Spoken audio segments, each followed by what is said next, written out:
Sharvil Desai, welcome to the ROHFIT LifePod. How are you doing today? All good, all good. How are you doing? I'm doing great. I'm doing great. Before we get into our main conversation, I would like to give the audience a little bit of background of both of us. Actually, we are actually almost childhood friends, and we were in the same school together. And Well, I was your senior, remember that? I remember that. But then we ended up actually being in the same city in London, and we connected on our common, ideas of entrepreneurship. And I think this conversation not only revolves around the idea of entrepreneurship, but also both of our journeys. So, just to give a little background, Sharvil here is the founder of Another Foods. Another Foods is basically a plant-based mock meat company, and they manufacture and do B2B. I think also soon starting B2C. And I think I'll let you take over and give a little bit of a background and experience of where you come from. Okay, so in terms of Another Foods, a little more description than just a plant-based meat company. I've always pitched it as a food tech company. So we focus on pushing the boundaries of what food can be. We focus more on new things in the food industry. And what we've started off with is plant-based meat, but we get into a lot of different things. Right now, we only focus on B2B. So that's your hotels, restaurants, cafes, catering. So a jargon which is used is called Horeca. So we only focus on Horeca. And yeah, it's been a very good journey, a lot of learning and a lot of ups and downs also. So that is something that I can discuss later. But basically, we have focused on creating plant-based meat, and then we have moved on to creating other products which are more into the vegan side and not trying to mimic meat. And we also get into more of the vegetarian side. But all in all, we are trying to create healthier products, products that have good amount of protein, because India is one of the most protein deficit countries in the world. So we're trying to provide a lot of protein to everywhere in India. Mhm. I think usually when it comes to plant-based food, a lot of people boil it down to either soya or, your beans, your rice. All of these, obviously, they're not like a lot in majority are not protein sources. But what makes your company different in terms of, I mean, there are a lot of companies out there Right. for sure, but like, what is the USP of Another Foods? Because I believe you gave me like an interesting one-liner that we focus on eating irresponsibly. Irresponsibly, yes. So I would like for you to delve into a little bit of that, and what's your vision with this? Okay, so starting off with the slogan, so eat irresponsibly is a slogan and even the vision as well to make the world eat irresponsibly. So in a way, we're trying to create healthy products that also taste good, because there's no point of making healthy foods that nobody wants. So it's almost like people can keep eating a product without having this backlog that it's unhealthy, without having this backlog that doesn't taste good. But essentially, as a company, we have just made one product and one product only, which is basically our mints. We started calling it Another Mints or plant-based mints, but essentially think of it like a sponge. So we have tried creating a product that absorbs and retains flavors and can be shaped into anything. Rather than trying to mimic meat, we try to make this sponge so that from that one product, multiple products can be made, right? And we sort of, when we pitch to chefs, we tell them that, hey, look, our product is like a blank canvas and you're the artist, you can create anything with it. So with our one product, different things can be made, right? So one restaurant makes it into Moroccan kebab, another one makes it into a sushi, some people make it into a spaghetti bolognese. So there's no sort of limit to what can be made with our product. Now, because we just have one product, which is the mince, that's almost like a sponge. We tried making multiple products from that we directly supply to restaurants and hotels. So now we started supplying burgers, but flavored burger patties. So because we understood the mince that we're providing to restaurants and hotels, they really like it, but it requires a lot of work. It's like taking chicken mince and then you have to process it in a way that you have to add spices, cook into a particular form. But restaurants and hotels want something quicker. So basically, they want something like a patty, for instance. So they take the patty from out, which is flavored. Yeah, frozen ones. These are pre-flavored. So they take it, they fry it, and then they just supply it to their sort of provide it to their clients. So they want something that's faster, healthier, and tastier. So that's the thing. That's a different take on it, Hmm. at least. And obviously, knowing your accolades in this whole field in terms of, you've partnered up with St. Regis, you've partnered up with Indigo Delhi. And obviously, since the, kickoff and takeoff, and also hearing that you've done a panel discussion recently, I want to backtrack a little bit and understand what is it that, gave you that spark that I want to do something in this field and this industry. Because a lot of the general worldwide, not only India, but worldwide, we're shifting to more of a vegan culture. We're shifting to more of whether it's ethical based or spiritual based or lots of reasons. But the market and the industry is very, very ripe, and at this point, for a lot of people to step into the market must be also challenging, because you have your competitors already on the line. So if you'd have to backtrack and tell us about your experience of what actually led you, like, okay, I can actually set this whole thing up and take this somewhere. Okay, so like going back to the beginning, um, my actual background is not in food tech or in culinary. It is actually in finance. Uh, Business and finance is where my expertise lies. But I always wanted to do something in the food industry. Always had a taste, had a liking for the food industry, and my eventual goal was to get into this industry. But the story about how things happen in terms of the plant-based thing is that while I was studying in London, there are actually two stories to it. Now I don't know which one is actually true, but I tell people both of them. So I'll tell you the more interesting one. Uh, so basically, me and my friend, like my roommate in London, we went to a burger place. It was called Wahlburgers. So it is actually started by Mark Wahlberg's brothers. So there's a global chain called Wahlburgers, right? So I went with my friend there. I ordered a beef burger. And my friend, who was vegan at the time and still is actually, he ordered the same thing, but he replaced the beef patty with a plant-based patty, right? I think it was Impossible or Beyond. I'm not sure. This happened long back, but basically it was the same burger, only the patties were replaced. So I had my burger, and I had a taste of his because he couldn't finish it. He had eaten before, so I had a bite of his, and seriously, like it tasted exactly like my burger, and it felt a bit lighter as well. Like it just felt so much better. And moreover, like a personal reason was that my family has this history of cardiac diseases, and doctors have always told us to avoid red meat at any cost. So this also gave me this personal agenda to start this, because it's like I can enjoy red meat without having the all the drawbacks of having red meat. And that's when it actually hit me, and that's when I started, like, really researching on this. And then while I was studying, I was searching for a food scientist to set up the whole thing. In fact, I wanted to start this in London before, but then seeing how the market is growing in India, I switched my search from food scientist in the European region to more in the Indian side. So I found a food scientist after 150, after talking to around 150 people. I found one food scientist who was right. And I found it here in India. So basically, I moved back and started the company. In terms of how the process has been, how the progress has been, a lot of reports, in fact, had made me believe that plant-based products or plant-based meat food is really growing in India, and it's picking up at a high rate. The reality is, it's not. It's not such an easy, steady growth. It is growing, but at a very, very small rate.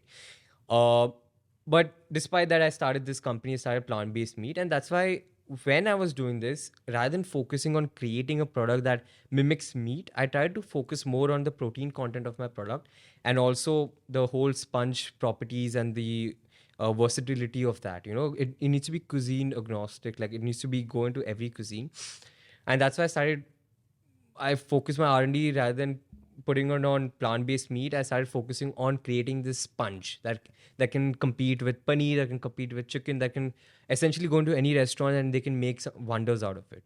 That has been the journey. And in terms of getting all these restaurant chains that you've been mentioned, there's also recently we went to Delhi because we wanted to close a contract with this one really, really big restaurant chain that you'll soon get to know in just a week's. Yeah, Congratulations thank on you. that. Just 2-3 weeks from now, you'll get to hear about it. So it's a pan-India operation that we're doing with them. So what we're doing with them is we're replacing the existing vegetarian patty with our patty, a flavored patty that we're giving them. So even when it goes to the customers, they're going to call it a vegetarian patty, which with a very high amount of protein, but they're not going to call it plant-based protein. It could be a vegan option, or it could not be a vegan option. But plant-based is still something that is growing, but it's very tiny for these big players to pick it up right now. So that has been the process and progress of the company.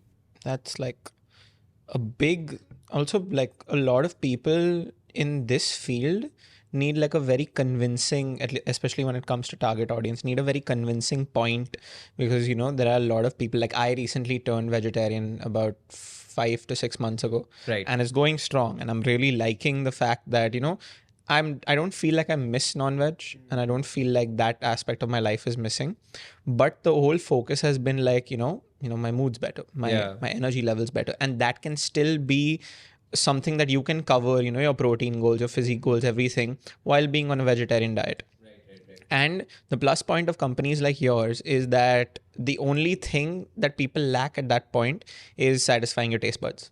Because at the end of the day, especially India, we're all out on a Saturday night or a Sunday night with our families or our friends to enjoy that meal out. It's less about, okay, we're going to think about food too much and we're going to satisfy our taste buds more. That's a bigger option for them. So my question boils down to the fact that if today, your entrepreneurial journey is at this current stage where you're obviously seeing a lot of success, I want to ask you your future. Like, where do you see this maybe 3-4 years down the line? Maybe where there is a chance that a plant-based foods will pick up in India, and it already has worldwide. But if I would ask you like your future vision with this, and do you focus more on the aspect of, there are some health benefits of this, and these health benefits are something that you're also going to use in your, your marketing pitch, your advertisements, are you going to be focused as a health form product, or are you going to be focused on the fact that, okay, this is an alternative, it may not have the best macros and nutritional facts, these are the proper nutritional values, but it is also like a better alternative, you're eating irresponsibly, motto, you're fulfilling that. Which side do you think another food lands in? So the thing is, there are actually many answers to this, right? In terms of, first of all, how I envision my company in the next just 3 years, right? I have goals which go beyond that, but in just the next 3 years, we want to at least scale globally. So recently also we've been speaking to a lot of exporters. So our main goal from here is to tap into international markets as well, while having a strong focus in India as well. That's one thing. That's where we think. Over time, my eventual vision is to be the most creative food tech company, right? Like, a lot of new things are happening in the food space. A lot of things that we don't even know about. A lot of things that is just insane that we can't even think that is possible, but people are working on it, and that's the path I want to take. So plant based is just the beginning, and that's what we're focusing on, and it's going to be one of the strong arms that we have, which is plant based products or vegetarian products or vegan products. From there, we're going to experiment a lot more in a different space, right? Like, recently, cultivated meat has become a big thing because it has been approved in the European market. Earlier, it was only Singapore that has approved it, but now, not the European market, sorry, the US market had approved the commercial sales of cultivated meat. So there's also some space that I really want to explore, because I feel like, see, I'll tell you what. In terms of a hardcore non-vegetarian and a vegetarian, right? So at least in India's point of view, a non-vegetarian will continue eating non-veg. They wouldn't want to sway away from eating non-veg. They want to eat something they recognize, and something that has been taught to them to eat. Same thing with the vegetarian; they'll continue eating vegetarian food, and plus they wouldn't want to eat something that's plant-based meat, because it's almost like disgusting for them, because they're trying to eat something that's non-veg like.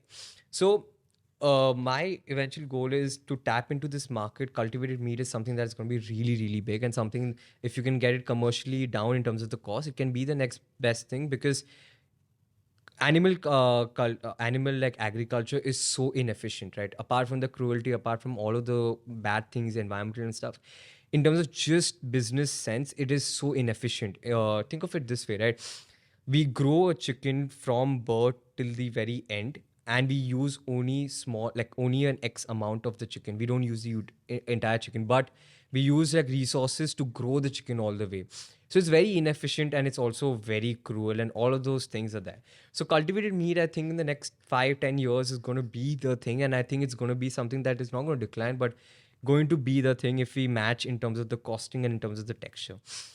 In terms of how I want to position my company, health and all of these things have never been something in my mind, purely because the moment we tell people we're a vegan, plant based, or a vegetarian company, they naturally assume we are healthy, which we are. Like in terms of protein, our calories are less, there's no cholesterol, all of those things are there.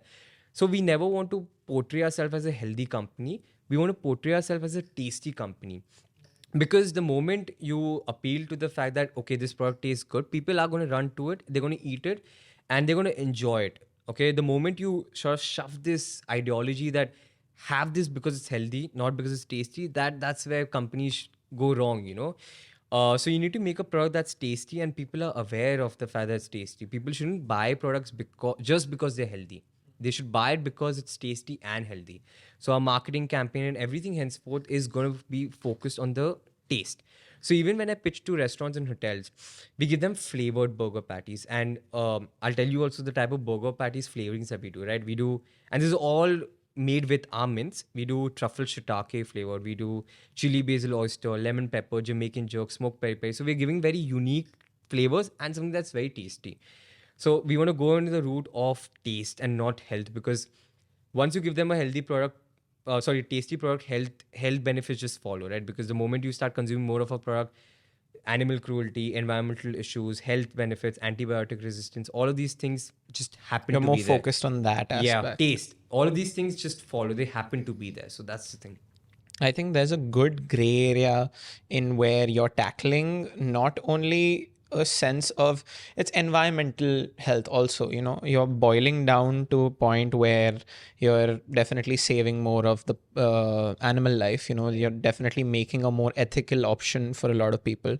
And I think, and I would connect this in a very different way, and correct me if I'm wrong, but also, and this is in my personal experience, that is shifting from non-vegetarian to vegetarian had a lot of indirect positive impacts, like a very, you know, whether it's on energies, mental states, whether it's, you know, my sleep, my, you know, my daily cycles, like everything has been a little more stabilized, you know, because then it comes, when it comes to non-veg, a lot of people are very driven and footed in their own beliefs that, you know, families have been doing it for so many years, so it's only fair. And a lot of them come from backgrounds that is the ethical aspect of it, but this is a good take of it where indirectly it's satisfying the wants and the later long term positive impacts on a human being. That's amazing. The next thing that I want to get into, and this is personally my favorite aspect, is how does this come into gastronomy? Like, how do you feel like this? Because a lot of people would eventually expect, if we are going towards a plant based ideology, a lot of people nowadays, at least the culture and the lifestyle, is that everything is food gastronomy. You know, everything is boiled down to a molecular level, everything is focused on a molecular level. And a lot of restaurants and a lot of sometimes even home cooks, you know, they want to choose plant-based meat, but a lot of times they have like, here's a limitation where I can't cook this a certain way, I can't Yeah, cook yeah. that a certain way. Like, how do you feel you target that market? So there are again multiple aspects to this, right? One is that's the reason why we didn't go with a particular form. Like right in the start, we didn't start making like sausages or nuggets or burger patty. What we made was this one product, and as I mentioned, as another food just has one product, which is the mince. And the reason why we focus so much on the mince is because the versatility of that, right? From the mince, you can make so many different things, right? And plus, it's a sponge, so any spices you throw at it from any cuisine, right? Indian, Italian, Mexican, Asian, any spices that you throw at it, it absorbs it and takes the flavor of that. So, in a sense, we are actually not limiting cooks or chefs or anybody using our product. In fact, we're giving them this opportunity to create more with it. For example, like a kebab or a bolognese or a sushi was, or like all of these things would be very difficult to make in a vegetarian format, purely because you need to pick a particular type of vegetable and make with it. For example, the sushi restaurant that we're working with, they're using a mince and they are putting teriyaki sauce in it, so it becomes a vegetarian teriyaki sushi. Correct. Now, usually teriyaki till date was not till date, but usually teriyaki is made with chicken. So chicken teriyaki dishes are made, but now they can make it into vegetarian format, and the vegetarian people can also enjoy that sauce because our base product is flavorless and it takes the flavor of the sauce. So now they can enjoy the sauce and also enjoy the texture, bite, and all of these things. So we are in fact sort of creating more dishes, more opportunities for chefs to be more creative and create more dishes in the vegetarian space as well. And sometimes some chefs are so creative that it sort of pairs well with the non-veg dish also. So I know some people think it's bad, but I think it's good in a way, because for a non-vegetarian, right? If you're a non-vegetarian, if I give you a dish that's a combination of my product and and actual meat, at least you're consuming that much less meat. Correct. Like even though it's a mixture of like my product and chicken, you're eating that much less. The enzymes would be different in both of Yeah, but like at these. least you're eating less of meat. So like that you can slowly convert somebody, or not also. You can just have a mixture of that, but at least the meat consumption goes down in a way. So basically we, even in the start, we sort of combine science with art, right? So we got food scientists who are the science part of things, and we got chefs who are the art side of things, and we combine both of these disciplines together, and they are the ones who created the product. So it's a product that can be made by anybody, and it's still, it can be cooked into anything they want, and but it's still so much code and focus on science that, you know, it's really well in terms of the nutrition facts, in terms of the binding agents of it. So all in all, it's a product that fits very well in any culinary setting, and it can work in any restaurant as well, right from your high end restaurants to your, eventually I want to take the product to your street levels, right?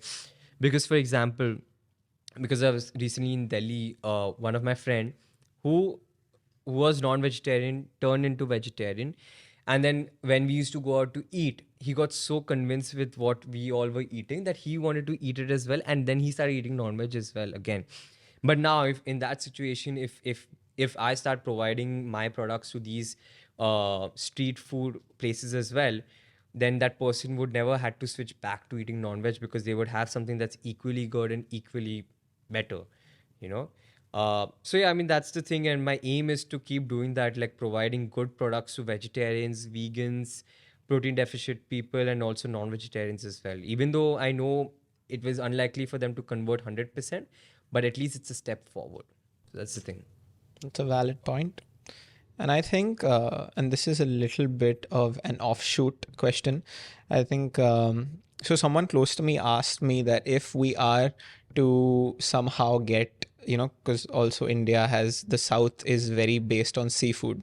And if we are to, see the future of plant-based seafood, it's a very like not very spoken about topic, but a lot of people also consume seafood in our country. So if since you have lots of backing and experience in this industry, do you think that's ever gonna be something that will come around, plant-based seafood? The thing is, that's like that's something I can't really answer, because one of my friend has a plant-based seafood company. Oh, It's called Seaspire. It's actually, the products are really good. So basically, the expo I was recently at, we were both like neighbors at the expo, and his products also were taking very, like, a lot of people had really liked it, and even our products the same. But in terms of plant-based seafood, just like plant-based meat also, it is something that's going to eventually pick up, but I don't know in what direction, right? Like, because unlike meat, seafood has a lot of history and culture to it, right? Like, for example, the southern part of India, they consume a lot of seafood purely because it's near the sea, so they can go fishing, and that's what they've been consuming for ages. But the same argument can be done with meat as well. We've been consuming meat for a long time. So I feel like there is a market for seafood meat, but the way it's presented needs to be different. For example, like meat, for example, plant-based meat can be just presented in a mince and you can make different forms of it. Seafood cannot be, right? Because usually seafood, if you go to any like any city that's close to the sea, like for example Goa or Ratnagiri, all of these places, when they give you fish fry, it's like an entire fish fry. Like it's the shape and everything that's important, right? And when you consume seafood, it's not only the taste and the texture, like all of these things matter as well. Like, yeah, visuals, like a very disgusting thing, but like seeing the eyeball of a poplet is also very important. We might find it disgusting, but that's a very important thing, right? Even like there are dried fish which have teeth in it and they look scary. That is also an important part, even though people don't consume the head completely, but that's still a very important part. So plant-based seafood can be a thing if they sort of cover these issues. Um, so essentially, things like it should look like meat. Sorry, it should look like a fish, and when you get it, it should smell like it. And also, in terms of the fish, there are varying tastes to it, right? If you have a fresh fish, it tastes different. But if you just keep it overnight, it tastes different. So, what kind of flavoring that you should attract is also something that you need to look into. There's a lot more research that needs to go into it and development over the years. Exactly. And there are some companies abroad as well which have started. But in India, as far as I know, there are only two. Only one which is Seaspy, which is only focused on seafood. There's another company which has a lot of SKUs, and one of them is fish. But yeah, there's only one company that, as far as I know, and they're doing a good job. But they do like burger patties, they do nuggets, and they do mints. Now, how much is it going to work? We still have to see, because even they are a relatively new company. Yes, because it's like a niche in a niche, right? It's plant-based food is a niche, and then seafood in that is a much bigger, like much smaller niche. So time will only tell. I don't know if they have to solve all these issues. Then I think it can really work. That's something to definitely look out for. And I wanted to go down to like a very like your product, but like on a very molecular level. And that is, if you had to break down, say, your product in terms of, you know, the ingredients that go into it. I obviously some recipes would be confidential, and but like, what is the main, you know, a lot of people would say soya, seitan, you know, what is the main ingredient there, and how do you say stabilize it? There are a lot of stabilizers, lots of preservatives. And obviously, a lot of people would want to know what goes into the food that they eat, because again, that's their main marketing aspect. That's what they're going to consume. So, on not maybe like on a nutritional level, just on a very ingredient based level, how would you break down your product? Okay, but before getting into that, one of the biggest drawbacks, or not drawback, but one of the biggest myths why people won't have plant-based meat is because it's highly processed. It's ultra processed, right? That's what people think, which is wrong, because a lot of food is much more ultra processed compared to plant-based food. In fact, some plant-based companies are not even that much processed. Like, for example, our products, correct?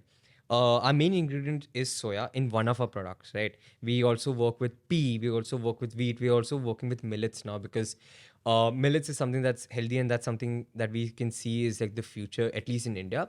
So we're working with different types of crops, different types of plants. So soya is one, pea protein is one, millets is another. So we're still experimenting with millets and how we can go about things.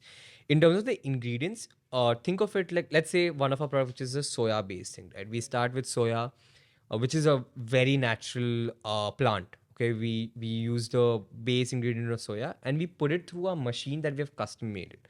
So the custom made machine is made in such a way that it stretches, pushes the soya in a way that gives a texture of meat.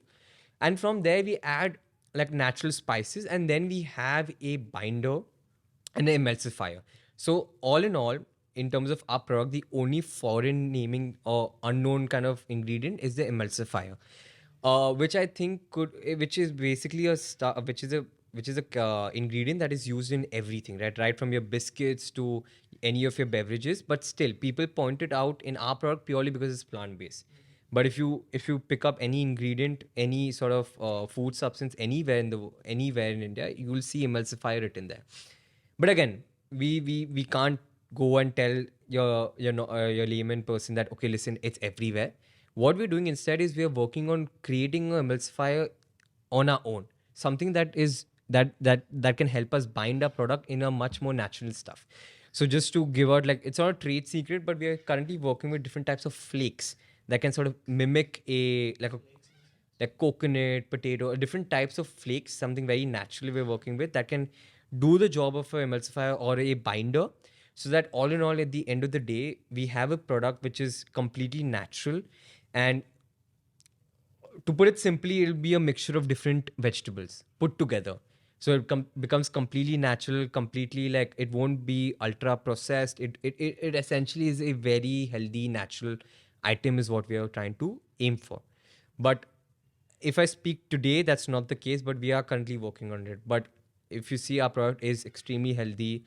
Under the FSSAI license also, it goes very well, and it sort of falls in the healthy category. So, but it is these are the notions that we need to fight, and the only way to fight is not to educate every single person, but rather make the changes within, which is going completely natural.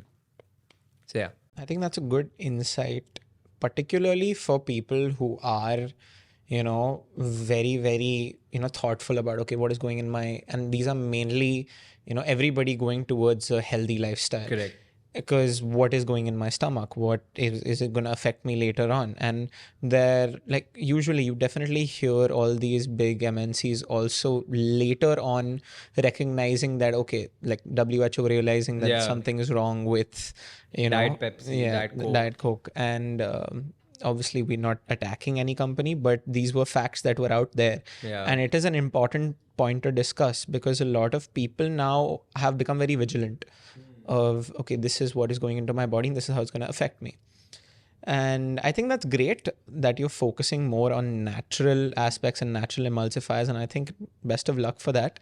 I think it'll definitely take off. Yeah. And actually, I had a suggestion, and that is being that ideally nowadays, a lot of people, at least shifting from B2B to B2C, is giving like a plant-based recipe book. Maybe just partnering up with chefs and partnering up with the people that you've been working in the industry, and maybe with your product providing like a, that's exactly what we're planning on doing. So like a recipe book. I've got a group of chefs I have in mind who we work on a regular basis, and very talented ones, and from known restaurants. We're gonna get them to cook something so we can put something out there with our mince, for example, because it's flavorless. But with burger patties and stuff, we're thinking of collaborating with chefs, and they can help us with the flavoring, and that then their name goes into the market. Like, this chef from this place has made these patties. And circling back to what we were talking before, I actually had this experience, and that's why I focus more on like making my product more natural. Is recently I met this one exporter. So from a different country, right? Obviously, so he's essentially an importer in that country, and it was him. He's from India, but he moved to this country, and his partner was there, who's from there, right? And I met him recently at because of some exporting opportunities. Now his partner, who was from there, was very hesitant, right? Because he was saying that, oh, in our country we already have a lot of plant-based products, but the thing is, we don't, like, I'm against it because the ingredient list is so long and they have so many things going into it. So I don't want to eat something that's ultra processed. So, but then when I started speaking to him about what goes into my product and what we're doing, that's when he became a little bit more agreeable. Okay, yeah, okay, this is pretty good, this is something we can introduce. But this is an example of just one person, and that's why I can't go to every single person, explain the same thing I had, like a 45-minute meeting with every single person, that our product is healthy because we're doing this. It doesn't have this. It's a long explanation. Yeah, so that's why we are going more natural. And also, if you see our ingredient list, it is so tiny compared to other plant-based companies. It is basically just like 2 lines, or not even 2 lines. It's like 1.5 lines at the most, like soya and salt and this and that. It's very like tiny. So I'm kind of proud of that. But the whole notion that has been put on plant-based food or plant-based meat, that it's ultra processed, is something I'm trying to sway away from by being completely natural. So that's the thing. That's a great way to look at it, at least, because in my opinion, a lot of people would be like, okay, if there's a product in the market that's really picking up, let's kind of break it down and try to see what preservatives it's using. Let's try to see, how can it be made better? Correct. That's the outlook. That's the aspect that people look at. Also, like, one more thing, the reason why some people move from non-veg to vegetarian or anything, right, converting, is for health reason mainly, right? So, like, there's no point of like, them switching from a non-veg diet to a vegetarian or vegan diet wherein they have to keep eating processed food. So people who actually convert for health want to eat more natural stuff. So that's another take on that. Right. Brilliant. I think we want to shift the podcast, the tail end of the podcast on the more entrepreneurial side of both of us. And I believe, what are your 5 biggest entrepreneurial takeaways from this journey?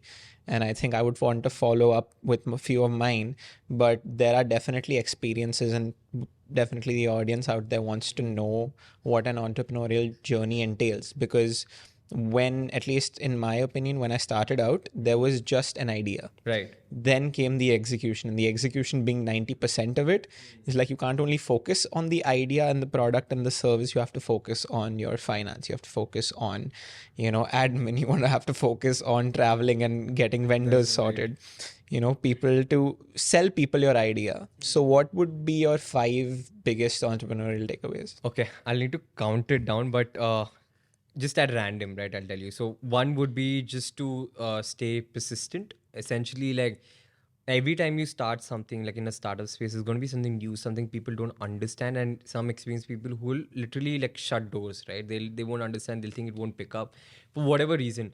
So if you believe in the product and if you have done your research, stay persistent and it will work. And same thing happened with me, right? Like each of our clients, no matter how like big clients or even small clients, it takes us 9 months to close them down. But once we close them down, it's a huge thing. So even this recently, what the client that I was talking about, I first made contact with them back in November or October of 2022, right? And after like 10 months, 11 months of just like being persistent and like, doing stuff, we sort of closed the deal with them. So one is staying persistent. Second is staying flexible as well. Not, I know it's like counterintuitive, but essentially being flexible in a way that if people are asking you for a particular stuff, you need to be focused on like making those changes. Correct? Like, okay, I think I'm going all over the place with this, but like to be very specific is like if somebody asks you something, you need to be flexible, and after some point you need to divert also in case something goes wrong. So being very flexible. I feel like I didn't explain that point very well, but essentially being up for any challenge and being like, ready to take action on that. Third is always like keep learning. Again, with a lot of like you'll because you're starting this journey, especially for people like us who are so young and not experienced in the workplace. Every single day is a learning, and don't be shy of that. And learning can come in like multiple formats. It can come in the way of people shouting at you also. It can come in a way of failures in terms of not reaching out to your client, like not delivering, not keeping up to dates. It can come in multiple formats. So don't be really like back-footed on this. Like take everything as a learning opportunity. Every time you go to an investor and they say no to you, don't feel bad. Just understand why they said no. Why did they say no to you? Even in terms of my clients, when I started with the mints, nobody wanted to buy it in the start, and it sort of felt I felt bad because I spent so much time and effort into creating this product. Why are people not taking it, right? So instead of feeling bad, I did feel bad for a couple of months, but then I started understanding why do they not want it. And a simple thing was because restaurants and hotels want a ready-made product, something they can cook easy. So that was a very simple thing. Um, Fourth thing would be to create a very good team. That's very important because since you are a founder, there's no way you'll have all the skills needed to build a successful company. Have people on board who have complementary skills. So some things that you don't have, that person brings on board. Uh, People who sort of actually are not yes men, yes women, no yes people. They are basically just people who say yes to things which when they think it's right, but also say no to things that are not right. For example, like I don't come from a food space, but the person who's with me, he comes from a food background. So even though he's joined the company late, I really take like whatever advice that person gives or whatever things I say wrong, we have this back and forth discussion about it. It's not like what I as a founder say yes, it goes yes. Those are 4 points, right? Okay, my Last my point. yeah, my last point would be to do your homework, and do it well, purely, especially before going to a investor or a big client or anybody. Do your homework, right? Like, because till date I know I've been like shat on 3 times purely because I did not do my homework right. Like, so one example is that I went to an investment banker, and he had really liked the product, right? And he was just doing his due diligence, and he was asking me questions, and there were questions I did not have any answers for, like, and I was just feeling so bad because it's my own company. Still, I didn't know so much about it, and it was just a very mad moment. And but there's one thing that he told me at that point that really stuck with me, right? He said that Sharvil, like, because he had tried my product, he knew the clientele I was getting on board and the contacts we were making because of my product. So he said this one line which has still stuck with me till this date, because this happened like many, many months ago. He said that Sharvil, a company, is like this very beautiful house with like amazing interiors, expensive interiors. You have got the color scheme right, everything right, but you have leaky pipes. And if you don't fix your leaky pipes, your whole house is going to come down. And that really like had this effect on me, that damn, like I am doing things which are not right. Like, I have built this very good image, but the back work, so much back work is left. And again, a similar situation happened recently, wherein another part. So this, when I was speaking to when I was speaking to the investment banker, he sort of told me I didn't do my background on the financial side of stuff. Now recently again a similar experience with a manufacturer, wherein he was telling me that I have not done my homework in my manufacturing side of things. So it's like every single time you have to learn and you have to do your homework, right? Lots And of firefighting along with your vision building. Because so sorry to cut you off. There was this experience that I had personally, which I really relate on the fact that since you mentioned that you're a food tech company and we also are in the space of tech, there is a lot of places which need bandaging. Like, you would go, because that's your assumption, because 90% of our audience are already smart people who are evolving in the space, who have lots of experience, who have lots of backing.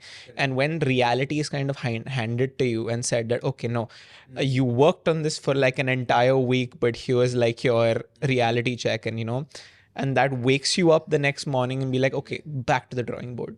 And I bet another foods is that one thing, because it's a product which needs perfection, bettering your ingredients, bettering everything, your man. recipes.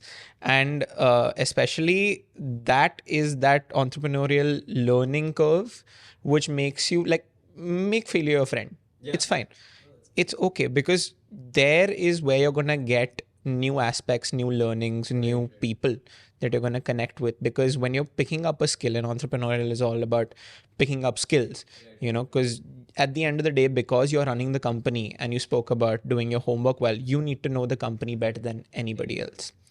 So when it comes to you interacting with people, it's just like I love journaling, so carry that notebook around where you're taking down just points about literally everything. Because not only in like your personal life, there are other aspects in your business based life which will give you insights on, there's this way I can crack it, and that gives you like a new perspective. Because a lot of entrepreneurial people have this thing in this day and age, okay, I'm starting this, I'm doing this, I did this for like 5 years, okay, stop. Understanding the stop loss, that okay, I'm burning money right now, this is too much, here is my alternative, this is a valid time to shut shop. Instead of that, understanding, okay, you know what, there's still some hope, there is still some way we can make this work around. Because if I would ask you, and I would definitely, this wouldn't be the original iteration of Another Foods No, no, in the no. first idea that you came up with. No. It's completely different. Like, this is the mince, the base product had to go through around 20 different alterations, and after the 20th one, now we've got a product that we like. Now, when we're making products out of this, that also requires another set of testing and trials. So, for example, the burger patties, now we have 5 flavors that are doing pretty well with restaurants and hotels. But for that, me and Pratik, who works with me, we both had to eat around 60 patties a week for like 3 weeks. 60, like around 40 to 60 patties we used to eat on a weekly basis, because we had to get the product right. We had to understand, we had to do trials with every single one. And it got to a point where I started hating burgers.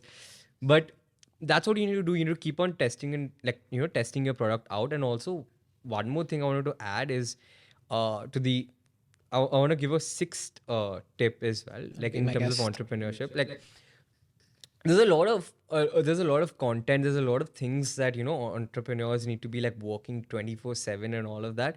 It's not true. Like, you don't need to work hard all the time, you need to work smart. So it doesn't mean that you are like working day and night about it. So I was speaking to your brother only about this. So the thing is that there's no there's no point of working like a donkey and working 24/7. Like, you get to a point as an entrepreneur where you need to learn those things. It's not something that will come naturally to you, because everything has an opportunity cost, right? When you're chilling with your friends, you have this thing in your head that, okay, I'm not giving time to my work. And when you're working, you have this thing in your head that, oh, my friends are doing something like this, family's doing something like this. So it's like, you should give the amount of time that your company, like, at least when you're starting off, your company should be priority number one.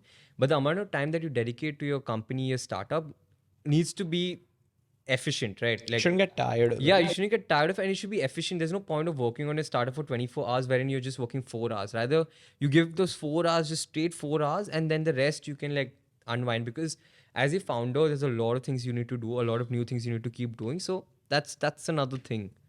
I think that valid point that somebody also, another one of my friends told me, like, don't focus on quantity, focus on quality. If at that time in those 2 hours you figured out how to clear out 17 fires and you put out those fires, and you felt like you had that 1% progress for the next day, you're sold on it. Like, you're there. Right, yeah. And that'll push you more than rather, because a lot of people now with the whole hustle culture ends up being like, you know what, this problem is not being solved, it's not being solved. Yeah. And then it becomes a pattern in the head where it starts seeping into your personal life. Yeah, get up at 5 a.m. and then start doing this. Yes. And there is no healthy balance, because a lot of everything is different for different people. Right, yeah. Some people still wake up at 11 and still have their unicorn businesses and still run that thing. And that is testament to the fact that it's possible. Yeah. Yeah. I think one thing, and especially because India and especially some parts of India are very startup driven companies, they are the ones who are like, we're going to tackle this where we're going to put, because they are just young and they're just gotten out of college, we're going to put in 25 hours. Like, Yeah, we'll make we won't even sleep. And that does make sense, as you mentioned in the start, but a lot of people don't realize that it then makes them complacent down the line. Correct, yeah. You've used up your particular energy, you've had that high, but then over a point you've reached saturation. Right, yeah. Because no car can run at 120 kilometers per hour indefinitely. There has to be a pickup, there has to be a drop. And I think that is one thing that I really love from Another Foods, because I think you were one of the first people that we approached when ROHFIT was something completely different. Yes, I remember now. Yeah, the iterations and the amount of modifications that have been made, and very progressively. I think it's been a year and a half almost since we last had that meeting. And that is just understanding about the fact that go with the flow. But go with the flow where you have the paddles of the boat in your hand. You know where you're steering it. You know which goal and which destination you want to lead. Yeah, that's a very good point, because, like, one of the major drawbacks, or one of the main things I always felt bad about is, like, the amount of time it's taking. Right? It's like time just goes like that, and the amount of time it's taking just to do a small thing. And I think that's one thing that somebody in this space, or somebody who's willing to explore this space, need to focus on, like, is patience. Nothing's gonna happen, literally nothing happens immediately. Everything just takes time, and you need to go through that process. Even though it feels like nothing's happening, there are things happening.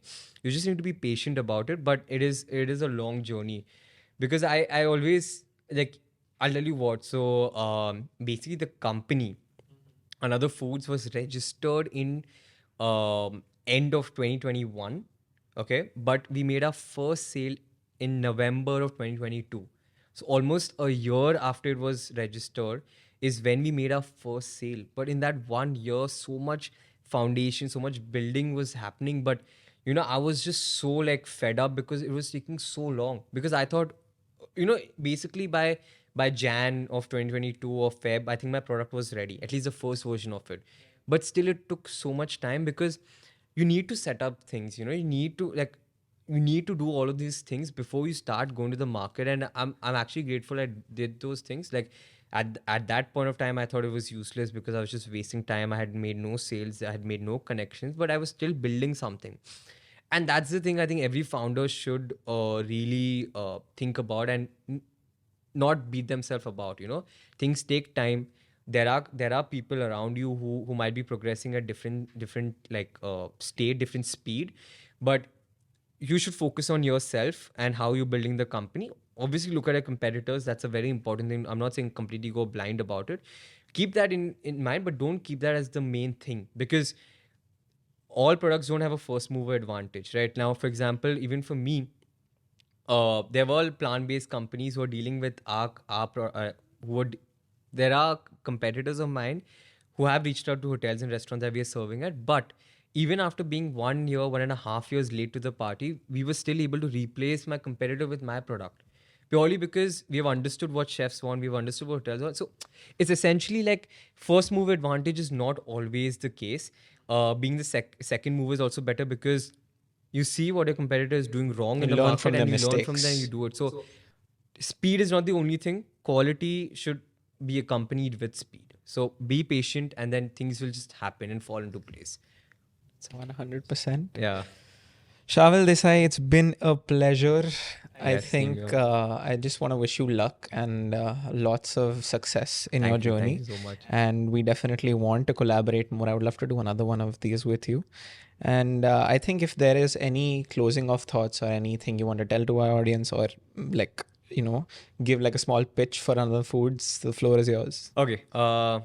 Starting with a small pitch. So, Another Foods, as I mentioned in the beginning, is a food tech company focused on pushing the boundaries of what food can be. Our vision is to make the world eat irresponsibly. So, we are making products that are healthier, but at the same time, extremely tasty. We focus on taste, and then health just follows with it.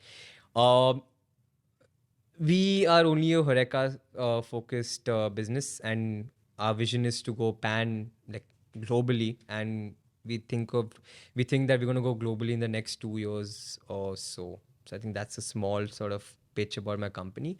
But on like closing notes, of all the things that we mentioned, so guys, do try like plant-based meat products. They are really good. And players like me, and there are other players as well who are trying to make it a product that people can actually enjoy in terms of taste and health, making it less processed. And there is declining sales globally, but there are other factors to it. Overall, it is going to be an industry that's going to come strong, and alternative proteins is the next big wave, at least in the food space. So alternative protein could be in cultivated, plant-based, even fermentation. In terms of the entrepreneurship, I have a lot of things that I mentioned before, but just if you want to start something, the only way to do it is to get your hands dirty. No amount of education, reading, And patience, prior, patience, sorry, patience. and patience. And no amount of all of these things, like in terms of education and stuff, they're going to help you get your hands dirty and be patient about it, and things will just happen. Don't sit in a room and make a business plan and just like focus on what goes wrong, but rather make a rough draft, get into the market in a small capacity MVP, and then just start doing it. That's how you will learn, and that's the only way to go about things. In terms of ROHFIT, I'm really excited to see how it turns out, and the journey is going to take. I know it's going to be big, but I want to see how the journey goes, and we will collaborate soon. Definitely, And I definitely. would love to be on the podcast again. We'll discuss more topics, and I would love to. hopefully we'll see where things go from here. That's brilliant. See you in the next podcast. Yes.